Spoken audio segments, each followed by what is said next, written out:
Hello friends. So uh, your prelims exam is going to be held on this Sunday, as Supreme Court has refused to stay the prelims exam. So for your last minute preparation, I have brought you some questions uh, of your exam, which is relevant for your this year prelims exam, which is going to be held on 4th October. So I have made about 14 questions. So I am going to make some more questions, around 20-30 more questions that will be uploaded maybe today in the evening or tomorrow. So that will definitely help you in your main prelims IAS exam this year, which is going to be held on 4th October. So kindly have a look, and maybe questions can come from the questions which I have written in these slides. So kindly check the questions once before proceeding for the exam. So what are the conditions of question number 1? So I'll just read out the questions and just explain you small bit. I will quickly rush up through these questions. What are the conditions for any disease to be declared as pandemic? So I've written 4 conditions. So for any disease to be declared as pandemic, as you know that coronavirus has been declared as pandemic by WHO. So when the disease spread over more than 27 countries, so then the disease will be declared as pandemic. When the disease declared to be pandemic by UN, disease which got spread by infection or by coming close to each other, or disease characterized by its unique characteristics. So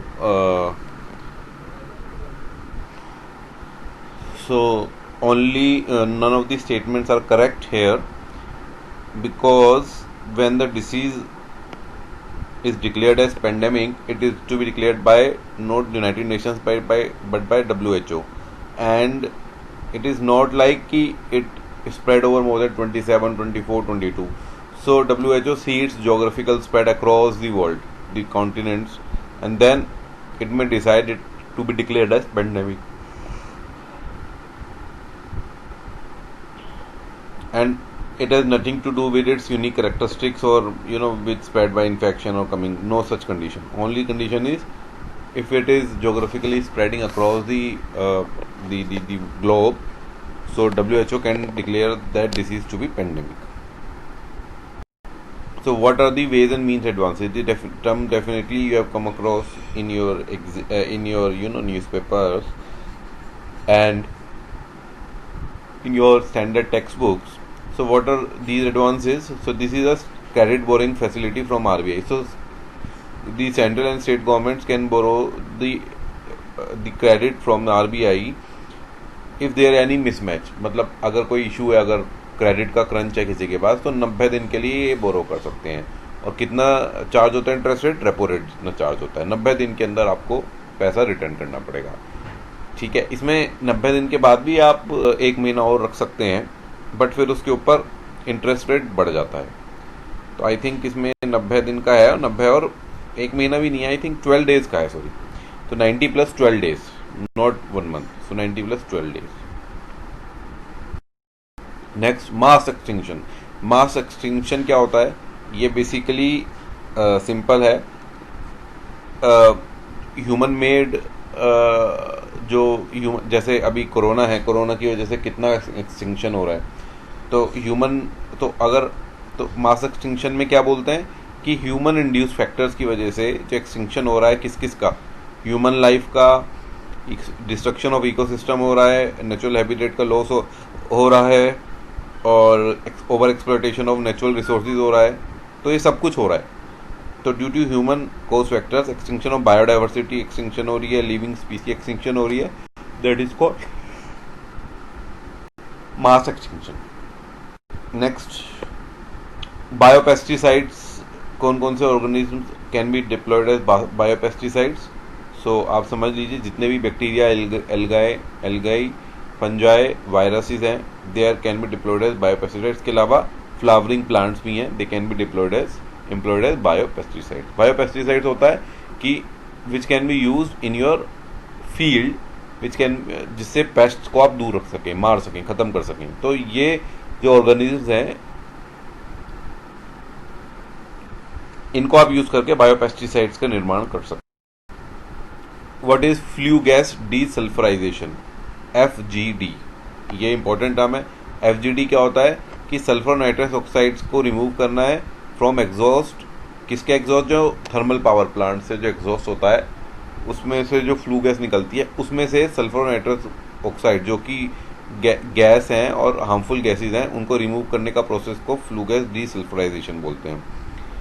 and dry solvent injection technique is one of the popular method of flue gas desulphurisation. So flue gas FGD ये important term है। Thermal power plant जहाँ पे आप electricity produce करते हैं कोल से, ठीक है। तो FGD is an important term, इसके लिए आप एक बार थोड़ा सा इसके बारे में पढ़ लीजिएगा, it is an important term.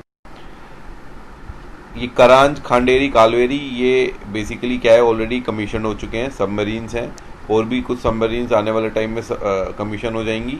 तो इसमें 6 या 7 submarines, I suppose 7 submarines have to be commission, 3 are already commission, ठीक है। ये नाम याद रखना चाहिए आपको सबमरीन्स के नाम। परिवाला, तालीवाड़ा ये अभी न्यूज़ में था, तो शेड्यूल्ड ट्राइब्स हैं। हाँ, ये इंपॉर्टेंट टर्म है, इस बार ये न्यूज़ में थी। प्रोटेक्टेड स्पेशल एग्रीकल्चरल जोन, ये क्या होती है? क्या इसमें सारी इंडस्ट्रियल एक्टिविटीज़ प्रोहिबिटेड है? क्योंकि नाम से लग रहा है प्रोटेक्टेड है, स्पेशल एग्रीकल्चर के लिए है, तो क्या सारी इंडस्ट्रियल एक्टिविटीज़ प्रोहिबिटेड है? एंड ऑल एग्रीकल्चर, और जितनी एग्रीकल्चर रिलेटेड एक्टिविटीज़ हैं कंजर्व्ड और प्रोटेक्ट की जाएंगी। तो कोई करेक्ट है इसमें से? कोई करेक्ट नहीं है। क्यों? नो परमिशन फॉर एनी, इसमें कोई भी हाइड्रोकार्बन रिलेटेड कोई भी प्रोजेक्ट को परमिशन नहीं जाएगी, लेकिन एग्रो बेस्ड इंडस्ट्रीज को परमिशन है। जैसे फॉर एग्जांपल जो आप खाने पीने में सब यूज़ करते हैं ना, दालें हैं, चावल हैं, ये सब जो भी इंडस्ट्रीज हैं एग्रो बेस्ड, उनको आप परमिशन दोगे, लेकिन हाइड्रोकार्बन रिलेटेड इंडस्ट्री को आप परमिशन नहीं दोगे।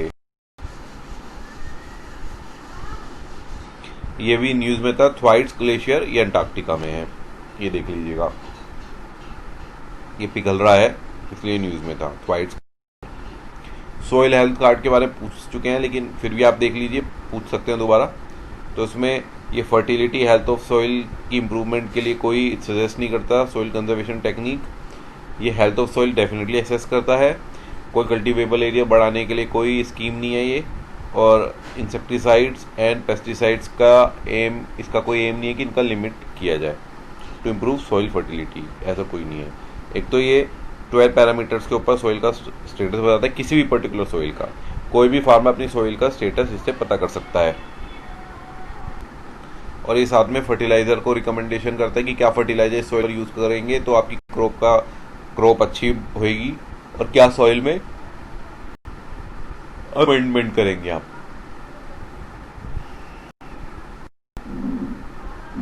अजेय वैरियर कोंकण इंद्रधनुष क्या है? ये मिलिट्री एक्सरसाइज है, इंपॉर्टेंट है। तो conducted between India and UK. हाँ, ये generalise system of preferences scheme है, ये यूएस के अंडर में है। ये भी न्यूज़ में जनरली रहती है, इस बार भी न्यूज़ में थी। ये किसके से रिलेटेड है? इम्पोर्ट टैक्स से।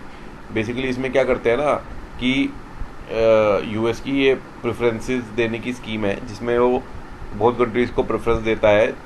उन कंट्रीज़ का प्रोडक्ट अगर इनकी कंट्री में आएगा यूएस में, तो इम्पोर्ट टैक्स ये कम लगाते हैं, लेकिन इंडिया को इससे बाहर कर दिया गया है।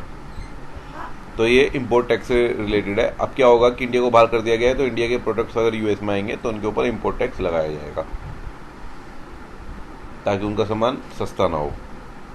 क्योंकि इसमें उसको, ऐसे प्रोडक्ट्स को जो भी सामान आता है तो उनके ऊपर टैक्स नहीं लगाया जाता। बट इसमें जो भी इस लिस्ट से बाहर होगा, इंडिया को बाहर कर दिया गया है, तो फिर इसके ऊपर टैक्स लगाया जाएगा। Golden triangle and golden crescent जो है वो ड्रग प्रोड्यूसिंग रीजन्स हैं। गोल्डन ट्रायंगल आपका हो गया जो साउथ ईस्ट एशिया वाला रीजन हो गया, एंड क्रिसेंट वाला रीजन हो गया जो कि ये इंडोनेशिया वाला रीजन हो गया, ठीक है। तो golden triangle, golden crescent illicit drug producing, जहाँ से इलीगल ड्रग प्रोड्यूस होता है और इंडिया में आता है। So next question is CVC related. CVC के बारे में पूछ सकते हैं। आपको बताना चाहिए सीवीसी एक स्टैट्यूटरी बॉडी है।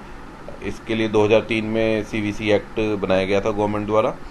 और ये केवल सेंट्रल गवर्नमेंट ऑफिसर्स की करप्शन केसेस को रजिस्टर करती है और इंक्वायर करती है, मिनिस्टर्स को भी नहीं करती, ना स्टेट का कुछ ऑफिसर्स को भी नहीं करती, स्टेट मिनिस्टर्स को भी नहीं करती, ना सेंट्रल मिनिस्टर्स को करती है, ओनली सेंट्रल गवर्नमेंट ऑफिसर्स को करती है। सीवीसी सीबीआई को ट्रांसफ़र करती है केसेस को फॉर इन्वेस्टिगेशन, ये खुद भी एक इंक्वायरी करके फिर ट्रांसफ़र कर सकती है, या फिर नहीं भी करे, अपनी इंक्वायरी करके वो फाइनल कर सकती है। लोकपाल के एक्ट के तहत Lokpal group A, group B, group C अगर कोई भी कंप्लेंट रजिस्टर करता है तो वो सीवीसी को ट्रांसफ़र करेगा ही करेगा, या फिर सीबीआई को ट्रांसफ़र करेगा, मतलब सीवीसी को करेगा, सीबीआई को करेगा, या लोकपाल खुद भी इन्वेस्टिगेट कर सकता है। बट इट कैन ट्रांसफ़र ये अपनी कॉग्निजेंसेस की, लेकिन अगर ये सीवीसी को ट्रांसफ़र करेगा तो सीवीसी को प्रिलिमिनरी इंक्वायरी करके लोकपाल को वापस बताना होगा group A, group B, group C, group D के लिए।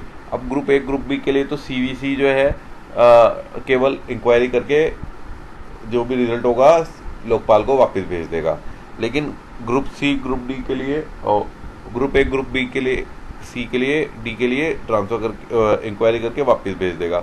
लेकिन ग्रुप सी, ग्रुप डी के लिए वो ये भी बताएगा कि क्या एक्शन लेना है, तो लोकपाल बाउंड होगा वो एक्शन लेने के लिए जो सीवीसी बताएगा। ग्रुप ए, ग्रुप बी के लिए वो खुद ही एक्शन लेने की खुद ही सोचेगा, so it can take its own action.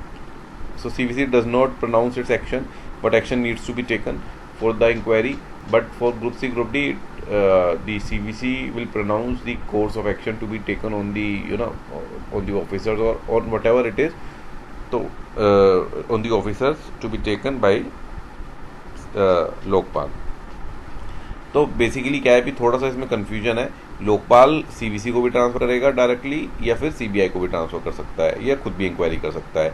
CVC के पास अपनी कोई इंक्वायरी विंग नहीं है, एक प्रिलिमिनरी इन्वेस्टिगेशन विंग दी गई है, बट केवल वो उन्हीं केसेस के लिए दी गई है जो लोकपाल रेफर करेगा। अगर सीवीसी को डायरेक्टली कोई केस रेफर होता है तो सीवीसी उसको सीबीआई को देकर इंक्वायरी कराएगा ही कराएगा, क्योंकि सीबीआई के पास अपनी कोई इन्वेस्टिगेशन विंग नहीं है for investigation basically. But Lokpal कोई केस रेफर करता है तो सीवीसी एक प्रिलिमिनरी इन्वेस्टिगेशन कर सकता है उसके ऊपर।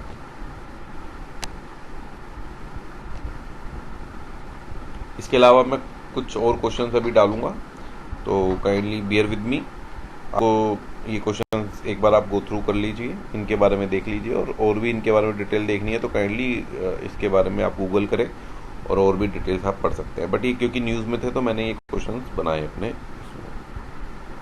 अगर आपको मेरे लेक्चर अच्छा लगा हो तो इसे लाइक करें, सब्सक्राइब